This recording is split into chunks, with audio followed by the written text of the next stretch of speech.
What a dog, 18 to the face, to the face. Hey guys, it's Slam. A little Tazy impression. But yeah. So this is part 3 of the Master Commando series. Again, I'm running exactly the same class setup as I did before, so preset SMG with the MP5K flashbangs, nade, no equipment obviously, you don't get none. But just a little bit to talk about the gameplay. Always rush to the right on this map, just because that's where they spawn. Flying ninja guy jumps out the window. Rule number 1: never chase your kills, and this is exactly why. Chase my kill, die. So yeah, never chase your kills because it gets you nowhere. I mean, I start off pretty bad in this game, and what people would generally do if they started just as bad as me. I mean, I do get a lucky nade kill, boing, on the face, to the face, to the face again. But yeah, I do start off pretty badly in this game, but this will just teach people in the game never to rage quit, unless obviously you get an absolute beasted. You join a game and there's chopper gunner out and dogs out, so you can get fucked up by the game here. Look, pardon me. But yeah, so I start off really bad, but I do pick it up in the end, just because I just got into the vibe of the game, kill this guy.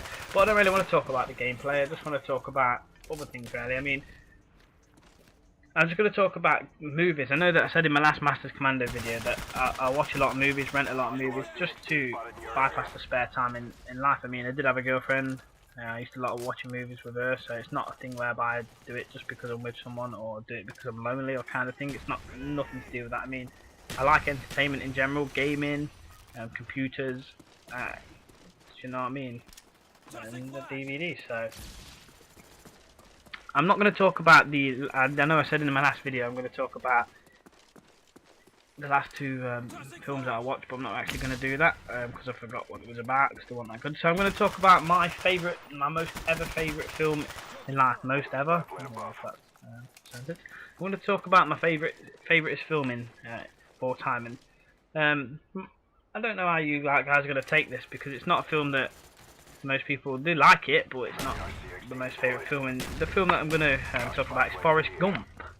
Now, I first watched this film, Forrest Gump, when I was around 10 years of age. Whilst I didn't really understand the storyline, the catchphrases in it were quite good. So, life is like a box of chocolates, you never know what you're going to get. So that was one of them, and me and Jenny are like peas and carrots again. So that's my poor impression of a Forrest Gump impression. But yeah, Forrest Gump, it's a really entertaining storyline. It's quite a long film, and it's got a lot of twists and turns, and it's something that I really enjoy. And if you've never seen the film, it follows the life of a boy who isn't all that intellectually, and he has a disability problem whereby his legs don't work, but it's not actually his legs. It's his legs are fine and dandy, but his back is as crooked as a question mark. So yeah, basically, apparently, the way he walks, runs, and goes about his daily life is due to the fact that he has a back problem. And one day when he's at school getting bullied, he runs away from the bullies, and his legs start to work again. And one of the most famous catchphrases in it as well is that he can run like the wind blows. So if you take that little catchphrase, and you're gonna know what it means. So basically, because he's had these they're called braces on for so many years, and it's straightened up his back, he becomes one of the fastest runners in the Wild West in Alabama. So yeah, and that stays him off for life. He goes to uni or college over there, or whatever it's called, and he plays national football. He joins the army, and he does a lot of good in his life. And it's a really deep. I mean, I don't say I cried the first time I watched it, and I'm not embarrassed or ashamed to say that I cried. But when I finally understood the story when I was a little bit older, this film really touched my heart basically, and like it just shows the sadness in people's lives. That by the end of the film, that throughout his life he's really fancied this girl, or got along with this girl called Jenny. So him and Jenny are like peas and carrots, and they become best friends, and he loses contact with her, and a few times rekindles contact, falls in love with her, and then like all this is told from a first person point of view. So the whole story is basically him sat on the bench telling stories, and obviously it's got cutscenes in it, but he tells stories to various people, and exactly at that. So he's telling this story about this Jenny and everything, and the whole reason that he's on the bus station stop bench is because he's going to meet Jenny, and she has a son, and he doesn't know this, and he's called Forrest again, so that's his son, because they had sex one night, and basically he finds out that Jenny's dying, and that's the main sad aspect for it. He loses his mom and he loses Jenny, and he ends up